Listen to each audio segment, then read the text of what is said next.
نحمده ونستعينه ونستغفره ونعوذ بالله من شرور أنفسنا ومن سيئات أعمالنا. من يهده الله فلا مضل له ومن يضلل فلا هادي له،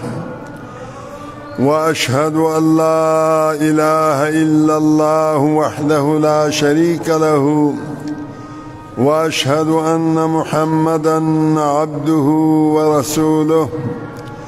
يا أيها الذين آمنوا اتقوا الله حق تقاته ولا تموتن إلا وأنتم مسلمون. يا أيها الناس اتقوا ربكم الذي خلقكم من نفس واحدة وخلق منها زوجها وبث منهما رجالا كثيرا ونساء،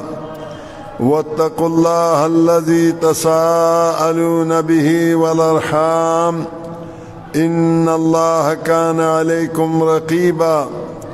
يا أيها الذين آمنوا اتقوا الله وقولوا قولا سديدا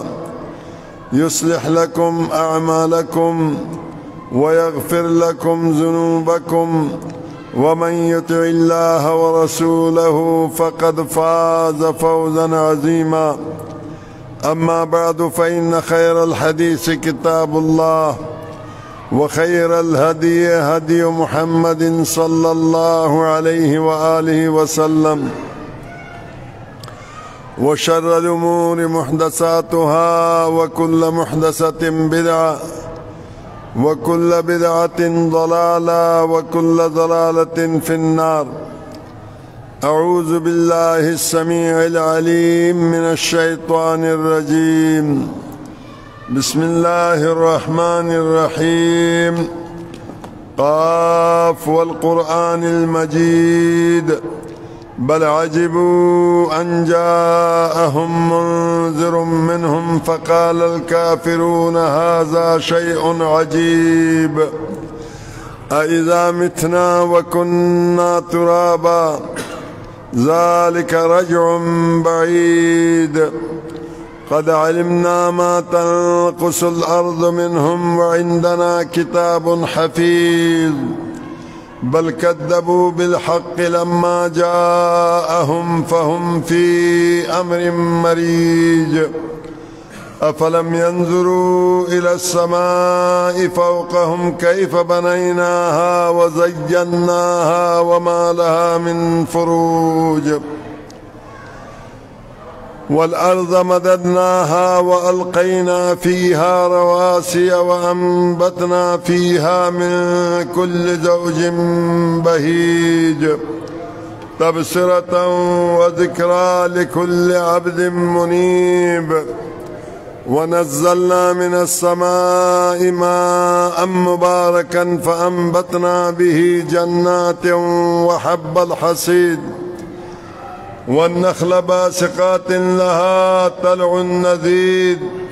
رزقا للعباد. وأحيينا به بلدة ميتا كذلك الخروج. كذبت قبلهم قوم نوح وأصحاب الرس وثمود وعاد وفرعون وإخوان لوط وأصحاب الأيكة وقوم تبع، كل كذب الرسل فحق وعيد. أفعينا بالخلق الأول بل هم في لبس من خلق جديد. ولقد خلقنا الإنسان ونعلم ما توسوس به نفسه،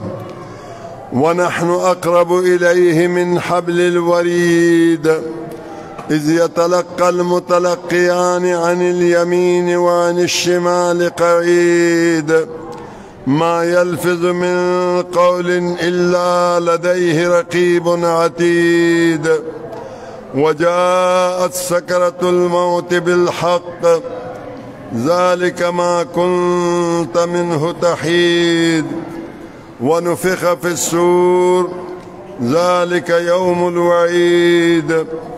وجاءت كل نفس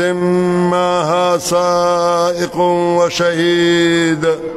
لقد كنت في غفلة من هذا فكشفنا عنك غطاءك فبصرك اليوم حديد. وقال قرينه هذا ما لدي عتيد ألقيا في جهنم كل كفار عنيد مناع للخير معتد مريب الذي جعل مع الله إلها آخر فألقياه في العذاب الشديد. قال قرينه ربنا ما أطغيته ولكن كان في ضلال بعيد. قال لا تختصموا لدي وقد قدمت إليكم بالوعيد ما يبدل القول لدي وما أنا بظلام للعبيد. يوم نقول لجهنم هل امتلأت وتقول هل من مزيد وأزلفت الجنة للمتقين غير بعيد. هذا ما توعدون لكل أواب حفيظ من خشي الرحمن بالغيب وجاء بقلب منيب. ادخلوها بسلام ذلك يوم الخلود لهم ما يشاءون فيها ولدينا مزيد. وكم أهلكنا قبلهم من قرن هم أشد منهم بطشا فنقبوا في البلاد هل من محيص. إن في ذلك لذكرى لمن كان له قلب أو ألقى السمع وهو شهيد. ولقد خلقنا السماوات والأرض وما بينهما في 6 أيام وما مسنا من لغوب. فاصبر على ما يقولون وسبح بحمد ربك قبل طلوع الشمس وقبل الغروب ومن الليل فسبحه وأدبار السجود. واستمع يوم ينادي المناد من مكان قريب يوم يسمعون الصيحة بالحق ذلك يوم الخروج. إنا نحن نحيي ونميت وإلينا المصير. يوم تشقق الأرض عنهم سراعا ذلك حشر علينا يسير. نحن أعلم بما يقولون وما أنت عليهم بجبار فذكر بالقرآن من يخاف وعيد.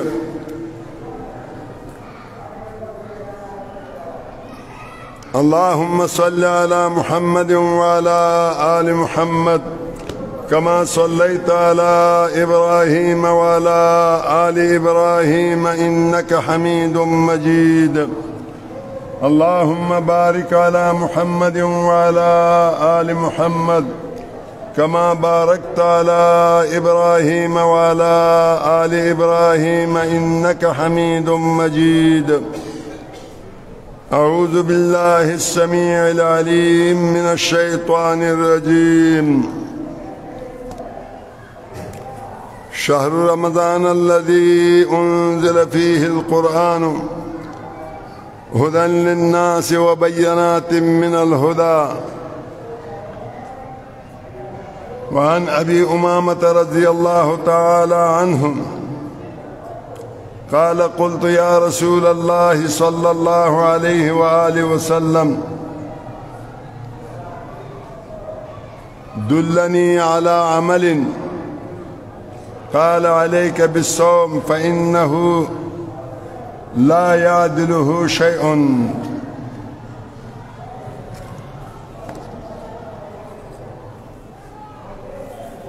دا الله رب العالمين حمد و ثنا او محمد رسول الله صلی الله علیه و آله وسلم باندې درود و سلام نرسته زما محترم و معزز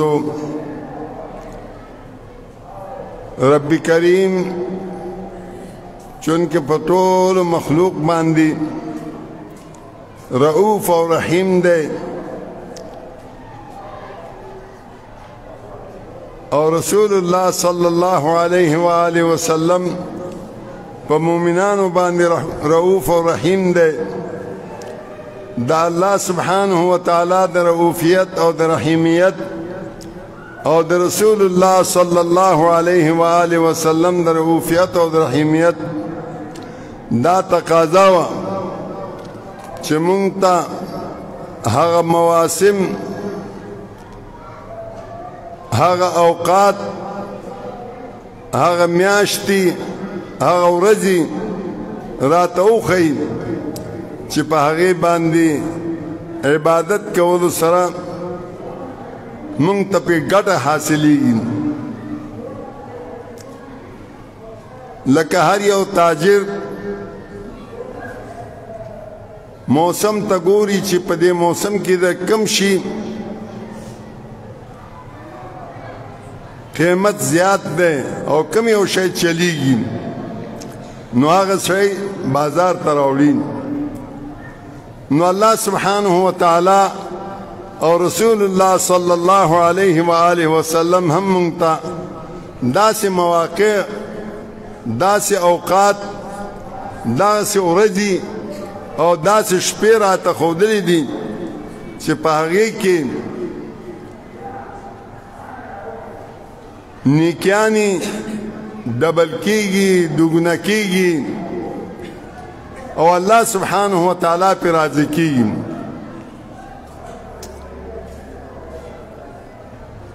یو خدا دی چې دا میاشت هغه میاشت دی چې الله سبحانه وتعالی خپل کلام نازلولو دپاره د دې میاشت انتخاب وکړو شهر رمضان الذي انزل فيه القرآن بیا دغه نزول دپاره الله سبحانه وتعالی د لیلة القدر شپه منتخبه کړه چې انا انزلناه في ليلة القدر انا انزلناه في ليلة مباركة الله سبحانه وتعالی فرمای چې ما قدر والا پشپه کې عزت والا پشپه کې نازل کړی او بل ځای کې فرمای چې ډېر مبارک شپه کې ما نازل کړی د رسول الله صلی الله علیه وآله وسلم نه ابو امامه رضی الله تعالی عنه تپوس وکړو او ورته عرض وکړو چې اے د الله رسوله ما ته داسې یو عمل وښایه چې زه هغه وکم او جنت ته پې لاړ شم رسول الله صلی الله علیه وآله وسلم ورته وفرمیل علیک بالصوم پزان باندې روزه لازمه کا فإنه لا عدل له زکا چې د روزې برابر هیڅ شی نشته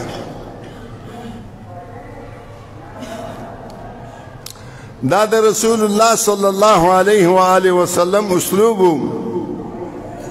څنګه به چې چا سوال وکړو هغې حالت ته به وکتلو دې کې د څه شي کمی دی دا کمی پوره کولو دپاره ورته به وفرمیل چاته به وویل چې د مور پلار خدمت کوه چاته به وویلو چې جهاد کوه چاته به وویل چې په اول وخت کې مونځ کوه مختلف اسلوب د رسول الله صلی الله علیه وآله وسلم د مخاطب حالت ته به وکتو دلته هم فرمایل چې روژه و نسا د روژې برابر څه شی نشته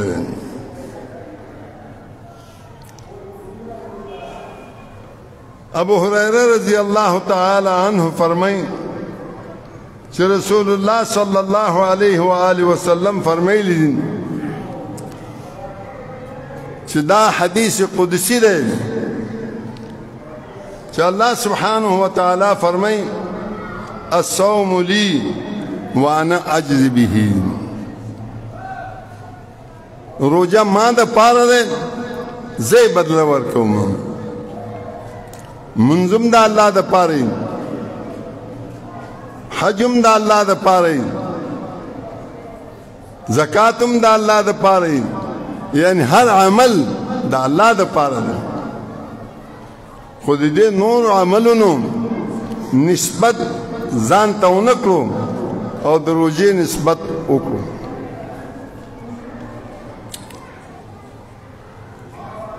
او بل دا دی کرام الکاتبین چې لیکل کوي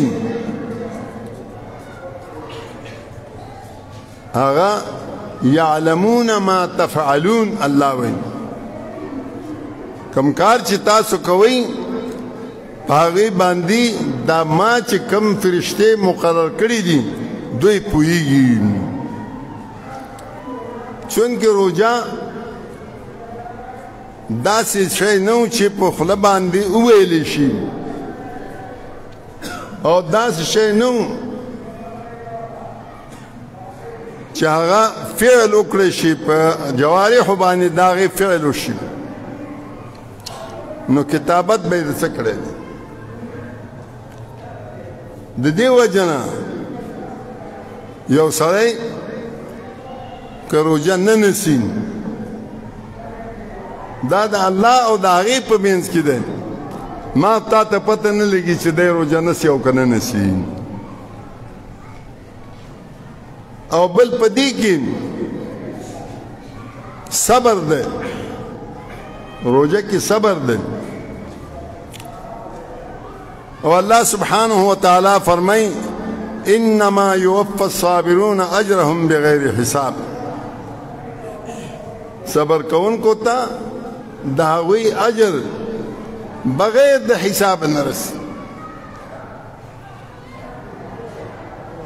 نور اعمالو دپاره خو الله سبحانه وتعالی ووایي فرشتو ته چې دا ولیکئ د دې دومره اجر ولیکئ روژې دپاره فرشتو ته دا حکم نه کوي خپل الله سبحانه وتعالی بغیر د حساب ورکړي چې تاسو اندازه ولګوئ چې الله سبحانه وتعالی ورکوي نو د هغې ورکړه خو ډېر فراخ دی رحمت ډېر فراخ دی ان رحمتي وسعت کل شی زما رحمت هر څه ته رسېدلی دی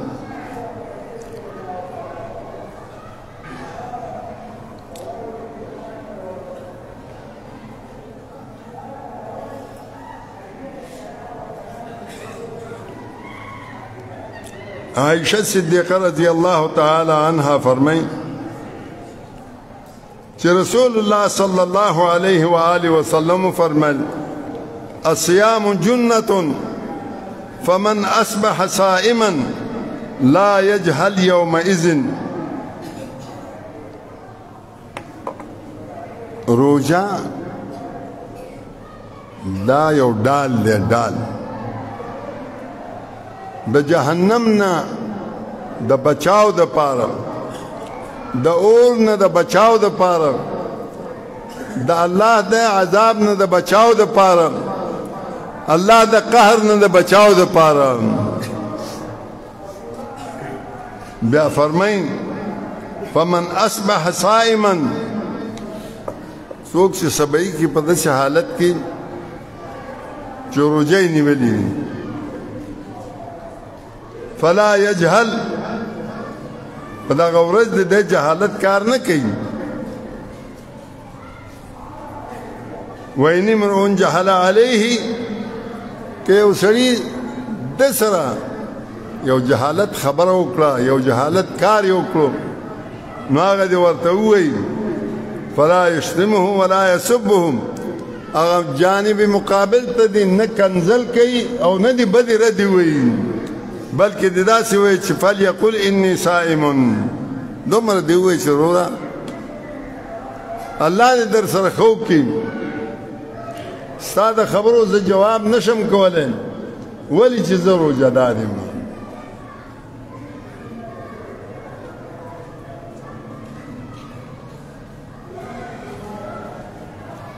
زما محترم و معزز د روژې دا فضیلت او د لیلة القدر دا فضیلت د تراویح فضیلت لکه چې رسول الله صلی الله علیه و آله وسلم فرمای من صام رمضان ایمانا و احتسابا غفر له ما تقدم من ذنبه من قام رمضان ایمانا و احتسابا غفر له ما تقدم من ذنبه من قام ليلة القدر ایمانا و احتسابا غفر له ما تقدم من ذنبه ایمان او د ثواب په نیت باندې چې چا روژه ونیوله تیر ګناهونه به الله معاف کړي که چا ایمان او د ثواب په نیت باندې تراویح وکړي الله به تیر ګناهونه معاف کړي که چا د ایمان او د ثواب په نیت باندې لیلة القدر رڼا کړه الله به مخکنی ګناهونه ور معاف کړي او د لیلة القدر خو دومره لوی فضیلت دی چې الله په خپل کتاب کې فرمایي لیلة القدر خیر من الف شهر یو شپه د دې قدر دا عزت والا شپه دا د زرو میاشتو نه بهتره دی مقصد دا چې د زرو میاشتو نفلی عبادات یو طرف ته او د دې شپې نفلی عبادت بل طرف ته نو دا یو شپه ته غوره دی نفلی ځکه وایم چې فرایض دا د الله د تقرب سبب دی رسول الله صلی الله علیه و آله وسلم فرمای چې الله سبحانه و تعالی فرمای انسان ماتا زما بنده ماتا تقرب نه حاصل څومره چې په فرایض ادا کولو سره تقرب حاصلي الله ته چې انسان نږدې کېږي د فرایضو په ادا کولو سره نو له دې وجه نه زما محترم و معززو الله سبحانه و تعالی دوه قسمه حقوق مقرر کړي دي یو ته حقوق الله ویل شي او بل ته حقوق العباد ویل شي دا عام مشهور دي او دیم داسې چې الله خپل حقوق بخي او د مخلوق حقوق نه بخي زه به تاسو ته یو خبره نور زیاته کم هغه دا چې الله پاک په خپل حقوقو کې یو حق نه بخي نور ټول حقوق بخي خو یو حق نه بخي هغه څه شی دی معاذ ابن جبل رضی الله تعالی عنه فرمای یو ورځ رسول الله صلی الله علیه و آله وسلم سره روانم ما ته ویل چې معاذ تا ته پته شته چې دا الله حق په خپل بندگانو باندې څه شی دی ما عرض وکړو چې دا الله رسول الله رسول ته پته ده ما ته هیڅ پته نشته بیا ران تپوس وکړو چې ته پته شته دی چې د الله حقوق په بندگانو باندې څه شی دی ما بیا مغه جواب ورکړو چې الله او رسول ته پته دی ما ته پته نشته دریم کرت بیا تپوس وکړو تا ته پته شته چې د الله حق بندګانو باندې څه شی دی؟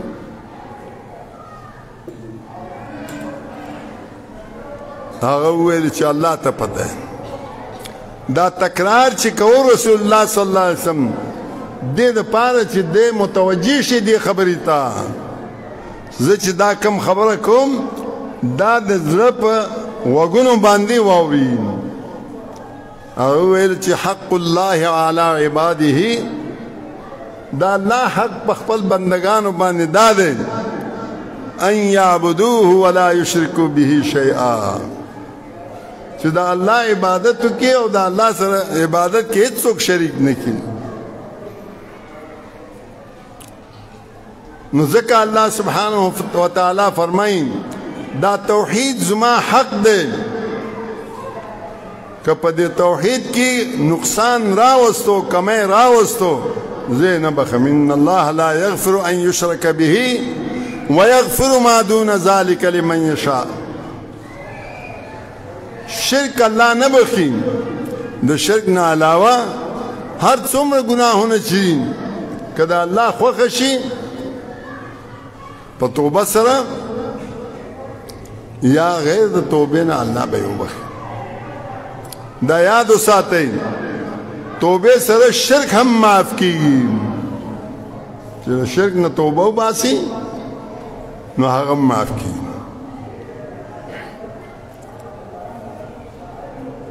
او چې کله انسان د الله حق ادا کړي د انسان حق په الله باندې تفضلا دا دی چې الله يعذبهم چې الله ورته عذاب ورنکړي ما دا عرض کوم چې دا الله په حقوق کې دا یو حق الله نه بخي باقي د انسانانو په حقوق کې هغه ترڅو چې هغه حق ادا شوی نه یا د هغې نه بخشش نه اخیستی نو نه بخي الله پاک مجلس ناستو د رسول الله صلی الله علیه و آله وسلم ارد گرد وی فرمایل چې مفلس پتاسو کې څوک دی صحابه و عرض وکړو چې دی الله رسوله مفلس هغه کس دی چې د هغې سره نه پیسې وي نه دینار وي او نه درهم وي رسول الله صلی الله علیه و آله وسلم فرمایل المفلس من امتی مفلس زما د امت نه هغه دی چې جاء یوم القیامة بصلاة وصيام وزکاة زما په امت کې مفلس هغه څوک دی چې قیامت په ورځ باندې الله سبحانه وتعالی حضور ته حاضر شي ډېر منځونه به یې راوړي فرایض به هم ادا کړي نوافل به هم ادا کړي روجې به فرایض هم نیولي او نوافل روجې به هم نیولي ډېر وزکاتن او زکاتونه به هم ورکړي او نفلي صدقات به هم ډېر کړي ویات قد شتم هذا وقذف هذا ورسره راشي چې یو ته کنزل کړی وي او بل باندې ناحق تهمت لګولې وي وسفك دم هذا یو یې وجلې وي وضرب هذا د یو ته پړق ور کړی بل روایت کې راځي چې وهتک عرض هذا لبل ابرو ریزی کړی وي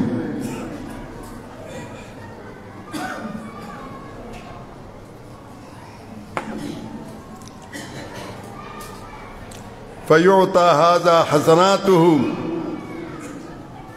د دې سړي دغه روجي دغه منځونه دا زکاتونه دا به دې بل ته د چا چې حق د خوړلې وي چاته چې پړک ور کړی وي چاته چې کنزل کړی وي د چا ابروریزي چې کړی وي هغې ته به ورکړی شي فإن فنیت حسناته قبل أن يقضى ما عليه که د ده دا نیکیانې ختم شي مخکې د هغه بوج نه مخکې د هغه حقوق نه چې کوم په ده باندې وو نو دغه بل انسان حقوق به راواخیستی شي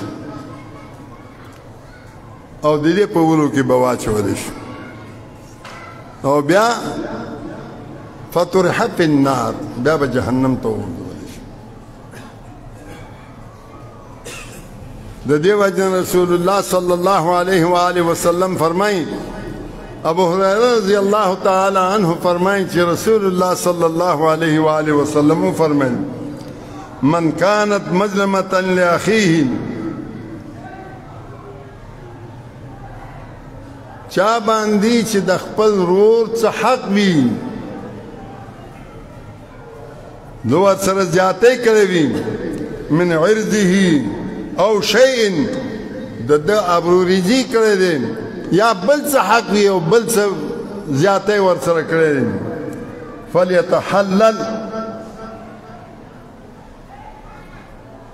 د دې هغې نه هغه دې ورکړي ورته یا دې ورنه معافي وغواړي تحلل په دې دوو څیزونو به راځي یا په ورکولو باندې یا د هغې نه معافي غوښتو باندې من قبل ان يكون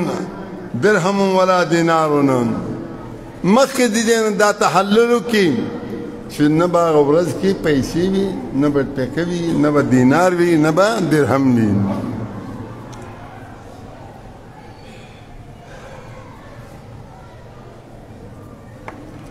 مغه مخکنی روایت دی چې که د ده دا نیکیانې د دې بل حق باندې پوره کېدو خو ټیک د اخلاص به شي خو بیا مفلس پاتې شو ځکه چې ټول نیکیان خو بل ته ورکړو او ده سره څه پاتې شو او که پوره نه شو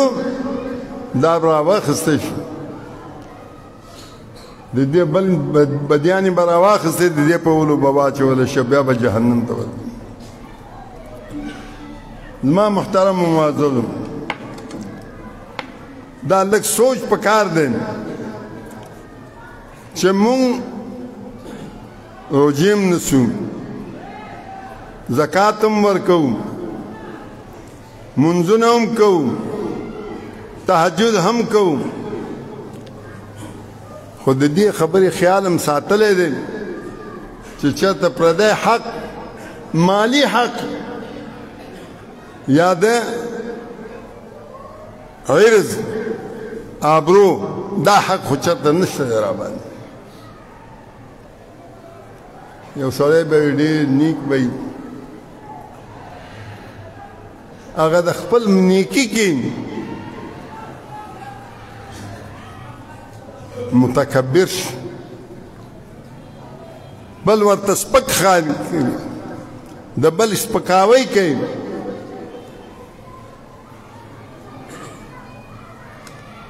د جابر رضی الله تعالی عنه یو خصوصي شاګرد محمد ابن المنکدر هغه یووارې ډېر سخت جړل او فریاد یې کوو ملګرو تپوس وکړو محمده څه چل دی در باندې دردونه دي په څه شي په غم کې اخته یې څه شی دی ویل نه قرآن پاک کې یو آیت دی هغه چې راته یاد شي نو هغه آیت مې جوړوي هغه دا وبدا لهم من الله ما لم يكونوا يحتسبون تا خو منظم کړی دی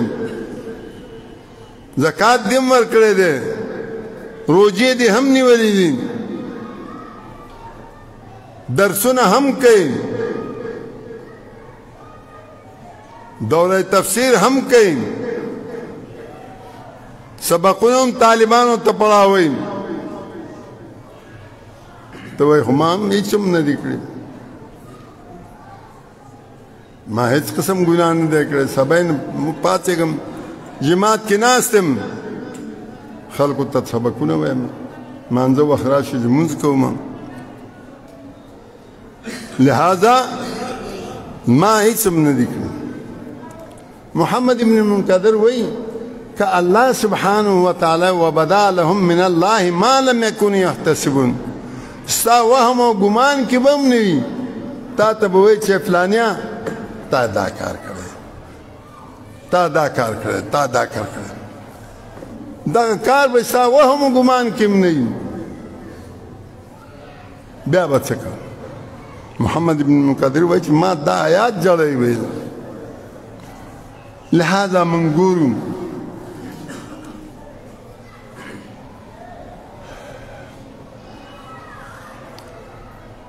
خاص کر زموږ پښتنو کې خور ته لور ته برخې نه ورکوي حالانکه دغه برخه الله سبحانه وتعالی مقرر کړی دی د هغوی دپاره یوصیکم الله فی اولادکم للذکر مثل حظ الانثیین دارنګه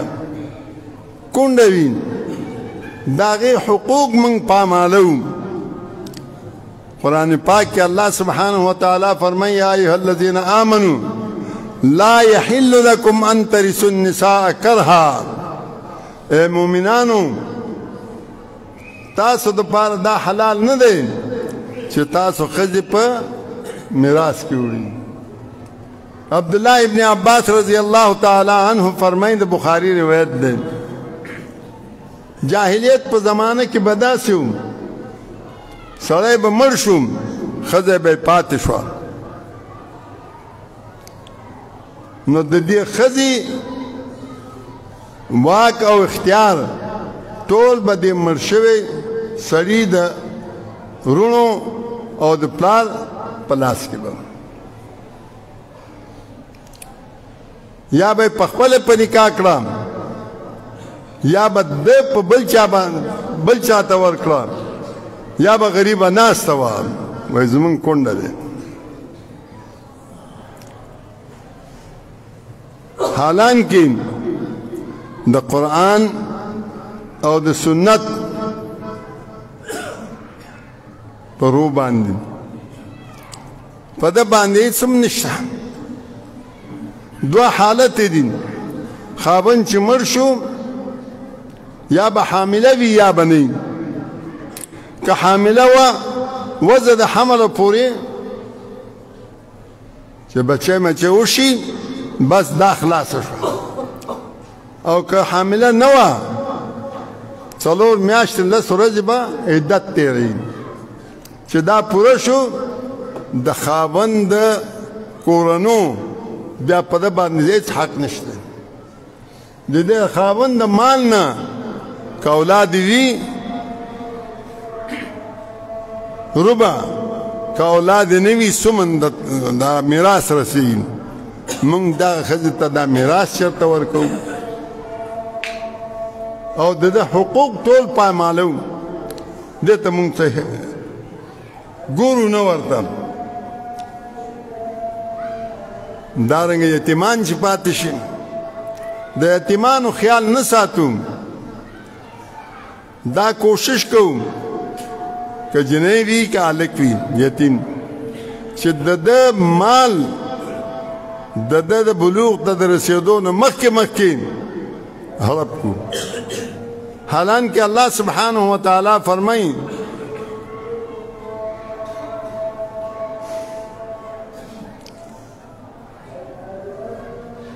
ان الذين ياكلون اموال اليتامى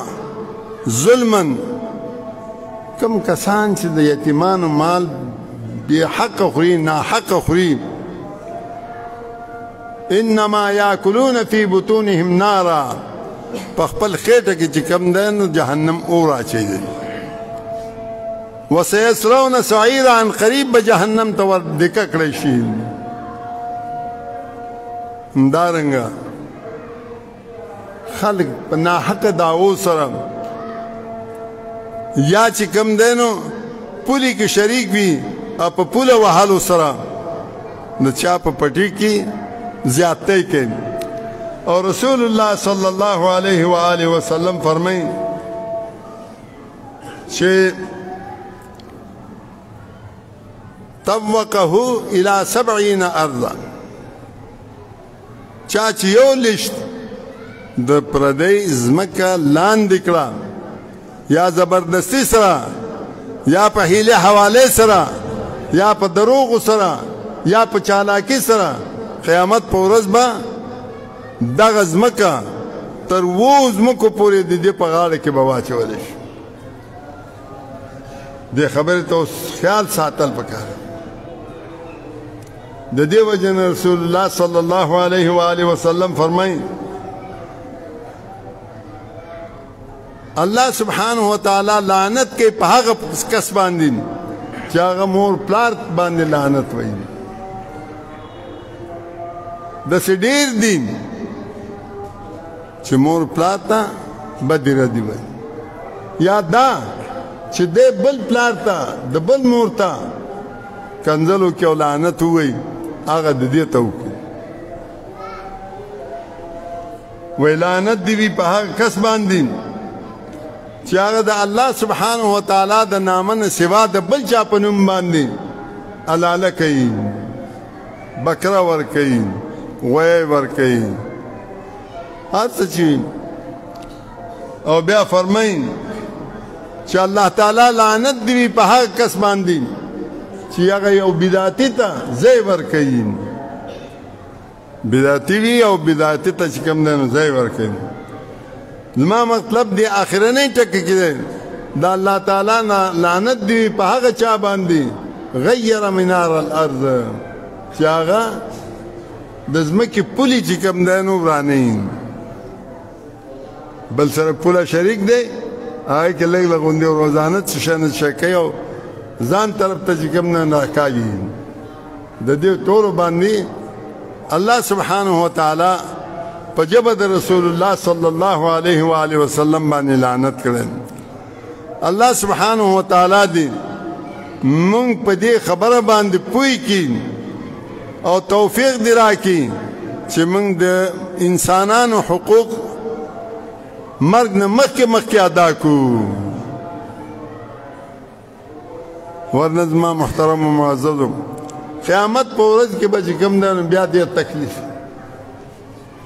ډېر سختی به په ورځ د قیامت کې.